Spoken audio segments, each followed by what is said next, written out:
Mark chapter 10 verses 17 to 30. Good teacher, what must I do to inherit eternal life? Paul Harvey tells us a story about Speedy Morris, a basketball coach for La Salle University. He was shaving when his wife called out to tell him he was wanted on the phone by Sports Illustrated. Speedy Morris was so excited by this prospect of national recognition, that he nicked himself with his razor and ran with a mixture of blood and lather on his face and fell down the steps. But he got to the phone. And a voice on the other end said, "For just 75 cents an issue you can get a 1-year trial subscription." Jesus' words in Mark chapter 10 verses 17 to 30 are like a two-edged sword, which separates the soul from the spirit. It's always tempting to look away when Jesus speaks to us of wealth, convincing ourselves that the rich young ruler is someone else who makes more money than we do. Today we hear Jesus dividing the young man's riches into two categories. First, the material life our culture trains us to acquire, and the second kind of material life in which we are called to take the fruits of our labor, and share them with others. In some way we all qualify as the rich young man.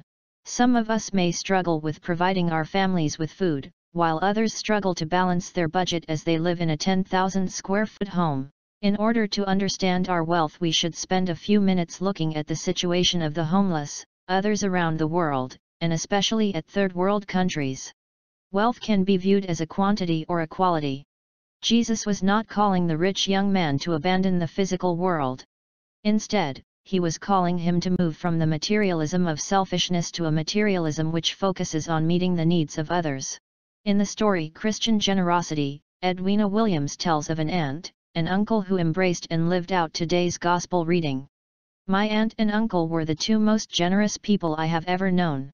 They not only gave to their church far beyond their tithe amount, they gave to many charitable organizations on a regular basis, so many in fact that the IRS refused to believe that at their income level, they could possibly be giving away that much, and audited them several years in a row. Beyond those contributions, they were always helping out in other ways. My aunt was there with her checkbook whenever there was a death in the family. She might give $100 just to help out, or buy the burial plot if the survivors couldn't afford it. The two were just as generous with their time as they were with money. Almost every day after they retired, they visited at local nursing homes with countless individuals, family members, friends, fellow church members, and even lonely strangers. They were both teachers, and in younger years, they spent several days of each summer vacation redecorating someone else's home, buying the paint and wallpaper themselves. I believe it was my aunt who was the engine behind all this, but my uncle always did his part with his usual stern expression and calm demeanor. My aunt and uncle went to be with the Lord a number of years ago, but they are not forgotten. With adequate, but not huge incomes, they made an impact upon the world that is impossible to measure.